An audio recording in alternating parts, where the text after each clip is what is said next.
Hello my good people and welcome to this channel Nakimo Aingo. I'm your host Nakimo and I'm back with a new series in a new segment where we are going to learn so much. I'm so excited about it because there's a lot of learning to be done. I'm going to be very specific so that we can all understand what we are talking about. This new series is called Luhya Traditions Unveiled. Unveiling the whys and the hows. To start with, we'll start with the rites of passage among the Luhya people. We are going to understand the various cultural milestones that are there among the Luhya people. We'll explore the significance behind various Luhya rites of passage, including birth, initiation, marriage, and death ceremonies. We're going to learn why rituals. We are going to learn these rituals and why they're essential in shaping individual identities and community bonds. And so to start with, in this first episode, we are going to focus on birth celebrations among the Luhya people, welcoming a new life. And this is a time of a lot of joy to any other community, I believe, Luhya inclusive. And so in the Luhya culture, the arrival of a new baby is a time of great joy and significance. The community comes together to celebrate this special moment, and in doing so they honor their traditions and express their love and care for the newest member of the family. One of the most significant parts of the naming ceremonies in the Luhya culture was choosing meaningful names for the children. To date, parents choose various names to their kids, and there usually a lot of meaning associated with it. They take a lot of time to do so.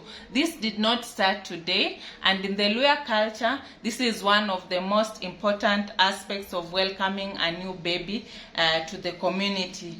Names hold deep meanings and stories within the Luhya culture. They reflect the circumstances that a baby's birth was done, the hopes of the parents, and often something meaningful about the time and the environment at that particular time. So in the Luhya culture, the various names that were given to the babies had meanings associated with them. For example, my name is Nabwire. It means I was born in the night, in the evening, going to the night. So that is the female name for someone who was born in the night.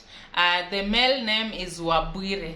So Nabwire and Wabwire were born in the night. Another example is, we have another example, Wamalwa.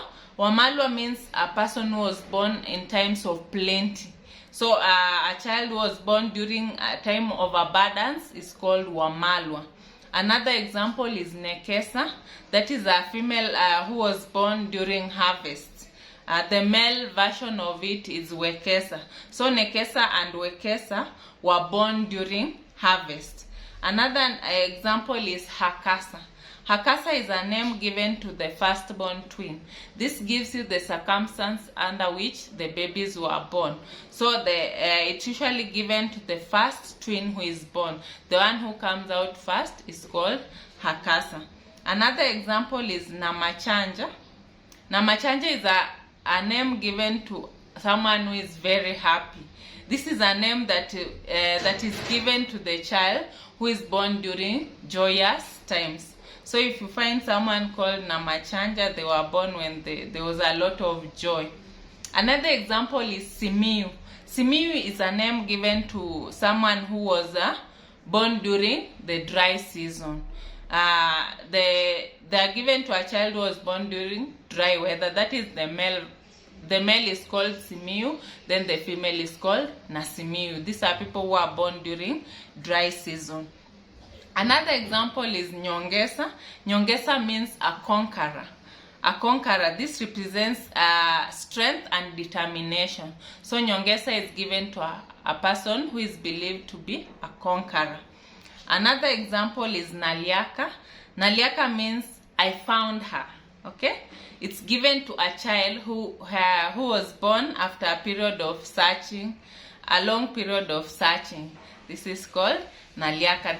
These are just a few examples of names in the Luhya community and their meanings. Another aspect of choosing names for the children that is very common among the Luhya people is naming children after their deceased relatives. This is very common among the Luhya people, and I believe in many other cultures. You can mention in the comments if it happens in your culture too. And there are various importance why this was done and is still being done. One of the importance is honoring the ancestors. Naming a child after a deceased family member, particularly the ancestors, is a way to honor and remember their legacy. It is believed that a child will carry part of that person's spirit and qualities. And this is why most of the people who name after their deceased relatives, they usually admire various aspects and qualities about these people. You cannot just name someone after someone who did not have good qualities. For example, if someone was a witch, I believe no sane parent will want to name after that person, because it is believed this person will carry on that legacy. So that is one of the importance. Another one is continuity and identity. Naming after relatives creates a sense of continuity in the family's identity. It connects different generations and emphasizes the family's history and values. Another importance is passing down traditions. By carrying the name of a deceased relative, the child may also inherit their stories and lessons and cultural values, ensuring that these important aspects of the family's history are not lost. Again, I believe that is self-explanatory. Another one is spiritual connection. In some cultures, Luhya's inclusive, it is believed that naming after a deceased relative can establish a spiritual connection between the child and the ancestor, providing guidance and protection. For example, if you name after your father, you believe your father was a person of good deeds, and you believe they are able to protect this child throughout their lives. That's the spiritual aspect. Another one is strengthening the family bond. Naming a family member after a deceased family member fosters a strong sense of kinship and unity. It demonstrates the family's commitment to each other over time. Generally, among the Luhya people, naming after deceased family members or other relatives could be practiced to honor the memory of those people who have passed away. However, this practice aligns with the Luhya culture and emphasizes on community, family, and maintaining connections between generations. Luhya names often carry meanings and stories, and naming after a deceased relative could reflect the desire to keep that person's legacy alive. However, there are specific practices and beliefs that may vary among the various sub-tribes. There are various sub-tribes among the Luhya people. So if there is any variation, we can share in the comments so that we can discuss further on this aspect. And in these birth ceremonies, apart from giving meaningful names, we also have other activities that happen during these birth ceremonies, including protective and blessing ceremonies. Within the birth ceremonies, Luhya birth ceremonies include special ceremonies that are meant to protect the baby and the mother. These ceremonies are like prayers or rituals that ask for blessings and good health for both the newborn and the mother. The community gathers to show their support and to share in these moments of hope and connection.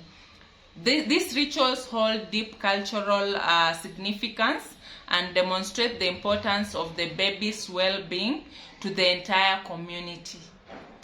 Another one is a bond of love and togetherness. These celebrations go beyond just the immediate family members.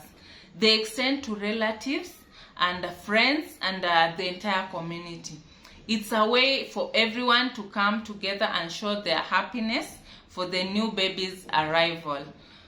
The celebration emphasizes that the unity of the family and the community, reinforcing the idea that each child born is a treasure that brings people closer. Through these birth ceremonies, the Luhya people not only welcome a new life, but also reinforce their cultural values and bonds. The naming of the new baby is a bridge between the past, the present, and the future, connecting these generations. The protective ceremonies highlight the care and the concern for the baby's well-being, and the collective celebration showcases the strong sense of togetherness that defines the Luhya society. That has been it for the naming ceremony in the Luhya community. If you have any contrary opinions or additions to this, feel free to comment in the comment section and let us discuss and add more value to this.